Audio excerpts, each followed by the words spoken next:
And now joining me here in March Madness, Chris Beard, the head coach of Texas Tech. And Chris, the last time we spoke, we didn't know about Mac McClung. We didn't know about the schedule. So now we've got things that are actually happening as we get closer and closer to the season. I know Mac was in practice, but now you know you've got him. What kind of difference will that make? I mean, simply stated, we think he's one of the best players in college basketball. A lot of respect for his body of work at Georgetown. A lot of appreciation for Coach Ewing and his staff supporting the fact that Mac wanted to play immediately without the sit out. So for our team, he just gives us another experienced player that we're counting on. So McClung, Santos Silva from VCU, with what you had coming back, newcomers. You're used to this blending because of your time in the old ABA. How much how much has chemistry has been able to be built in an unprecedented time where you can't really get everyone together all the time off the court? Yeah, I think chemistry and team cohesiveness and these kinds of things, it's a work in progress. This year, it's been more challenging than ever just because of kind of the asterisks next to all of our summer work, preseasons, with the COVID-19, the expecting the unexpected, the shutdowns we've had, the days where we haven't had our full roster. So it's been a real challenge.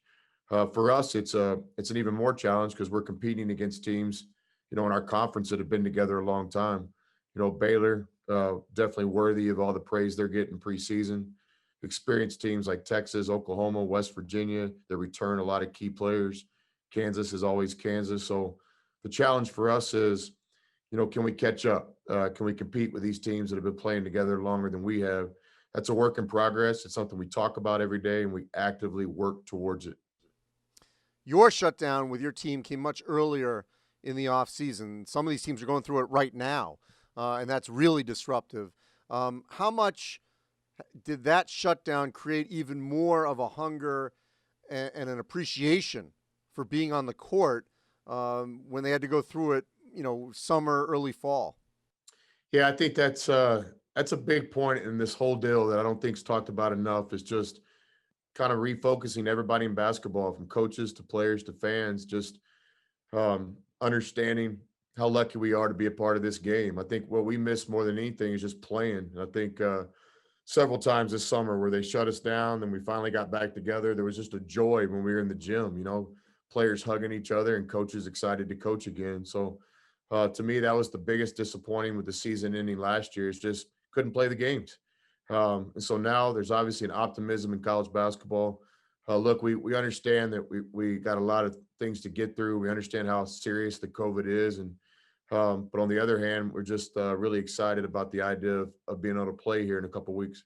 So I talked at the beginning, obviously, offensively, you got a chance to be much better, maybe a better shooting team, although you've had good shooters, obviously, in the last 4 years in the run that you guys have had. Defensively, though, how hard has that been to put in the way you guys defend with so many new pieces? Because that's been your anchor since you've been in Lubbock. Yeah, it's a challenge. It always is. This year, we love the fact that we have 7 returners. Four guys that were in the rotation last year, and some 3 guys basically sitting out. Clarence got some experience as well. So we're a little bit ahead of the curve in that regard. We've never had 7 returners return.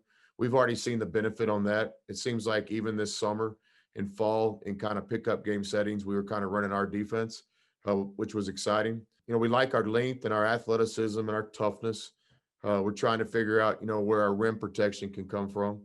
We're going to have to do it in a variety of ways in different positions, but there's no doubt about it. It's not a secret. Defense is our identity.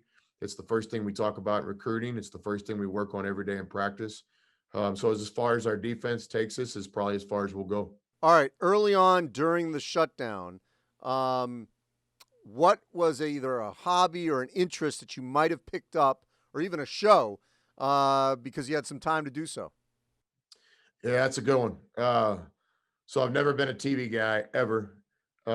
This past season, I got into Breaking Bad. Now, this is before the COVID, and absolutely addicted, like an addiction.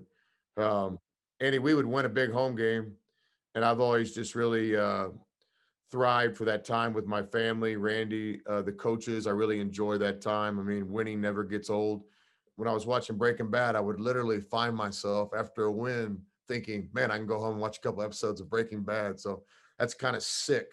During the COVID, got kind of addicted to a couple more shows too. Really like what was it about the president? Designated Survivor.